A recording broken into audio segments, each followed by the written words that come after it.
مشاهدي، مرحبا بكم في قناه لا تكون كلمه دايما. اليوم جبت لكم طريقه تحضير الكيتشوب المنزلي كيجي بحال اللي كنشوفوه من برا وبطريقه ناجحه 100%. الا كنتوا كتشوفوا الفيديو ديالي اول مره ما تنساوش تابوناو عندي في الشانل وتضغطوا على زر الجرس باش يوصلكم كل جديد ديالي ان شاء الله. يلا خليكم مع طريقه التحضير.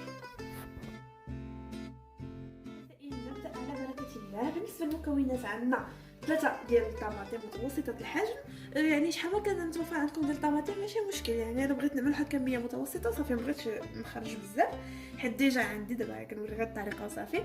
3 طماطم، فصه ديال الثوم، 2 ملاعق كبيره ديال السكر، نصف ملعقه صغيره ديال التحميره، نصف ملعقه صغيره ديال الملح، 2 معالق كبار ديال الخل، وملعقه كبيره ديال المايزينا. دابا غادي نوريكم عزيزاتي، غادي نوريكم واحد الطريقه اللي هي جد فعاله وسهله باش تقشر الطماطم بلا ما تبقاو تضربوا فيها تماره. جبنا هنايا كاسرون درنا فيه الماء وغليناه، يعني هذا ماء مغلي. نشدوا المطيشه ديالنا وكنقسموها بهاد، ماشي كنقسموها، كنفلحوها على شكل زائد من القاع ديال الطماطم، يعني على شكل زائد، وكنحطوها في ديك الماء المغلي لمده ديال 5 دقائق، مده ديال 5 دقائق.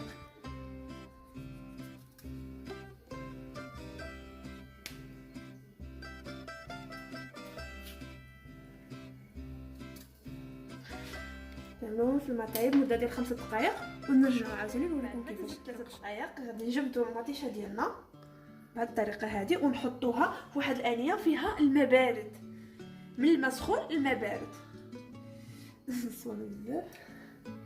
بهذه الطريقه هذه غنخليوهم عاوتاني 3 دقائق فقط.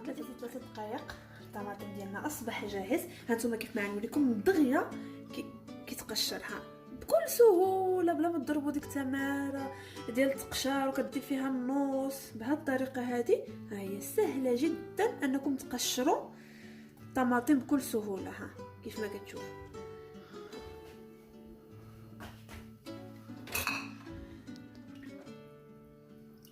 كيف ما كتشوفوا ها هي بكل سهوله، ها بكل سهوله كنقشرها،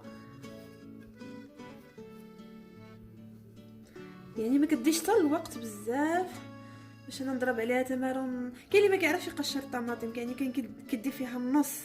بهذه الطريقه هذه فهي جد سهله انك تقشر الطماطم ديالك.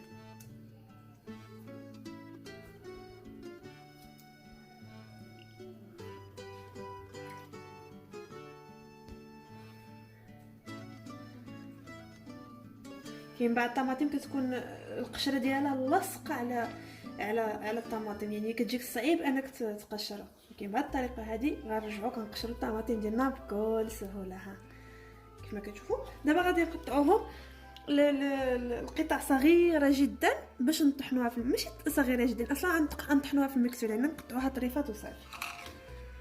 انا عزيزاتي من بعد ما قطعنا الطماطم ديالنا بهذا الشكل هذا غادي نجيبوا المكسور الخلاط ونطحنوها فيه سلطه النبي.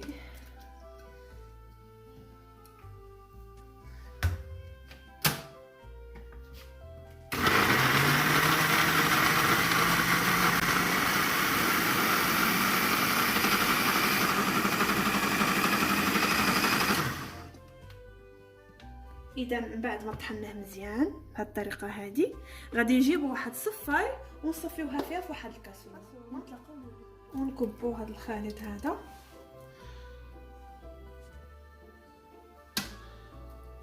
ونصفيوه مزيان.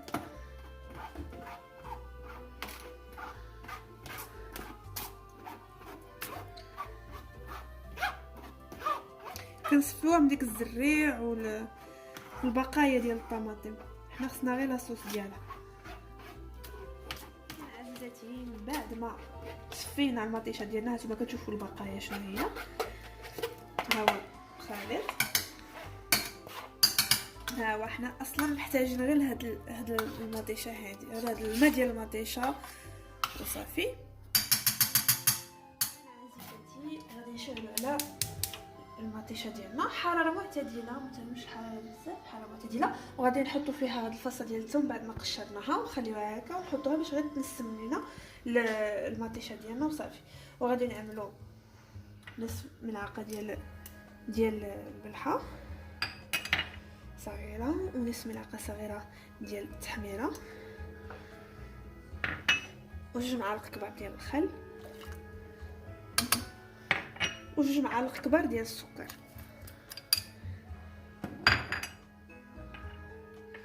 ونخليو نخلطو، نخليو المكونات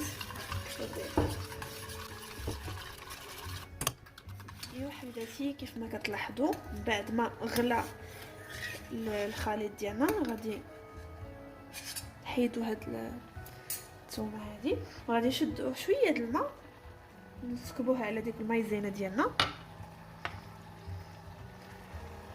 بهاد الطريقه هادي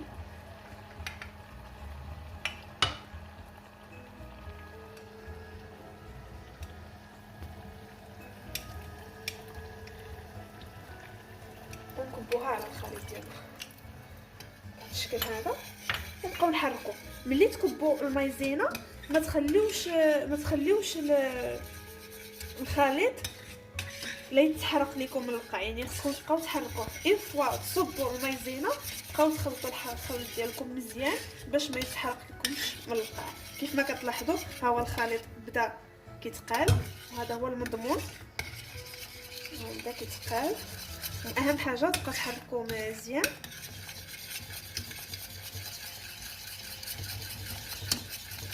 باش ديك المايزينا الا بقات كويرات بحال هذا راه كتذوب. نبقى كنحركو.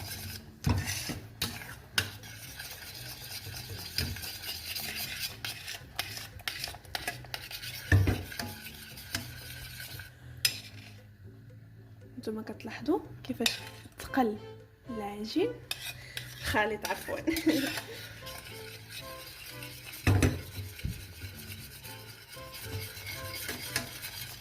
ودابا من بعد ما طفينا على الخليط ديالنا غادي نخليوه يبرد شويه، ومن بعد نوريكم الشكل النهائي ديالو من بعد ما كيبرد، ونقدر نوريكم طريقه التقديم ان شاء الله. حبيباتي من بعد ما وجد الكيتشوب هانتوما كيف ما كتلاحظوا بحال الكيتشوب اللي كيتباع عند في لي سوبر ماركت والحوانت، يعني نفسه، يعني ما كاينش شي فرق، كيجي غزال. صدقوني جربوه كيستحق التجربه، فهي ناجحه 100%. المهم كنتمنى الفيديو يكون نال الاعجاب ديالكم، وما تنساوش تابوناو عندي في لاشين وتضغطوا على زر الجرس باش يوصلكم كاع الوصفات اللي كنعمل ان شاء الله. دمتم بالف خير، ووصفه جديده.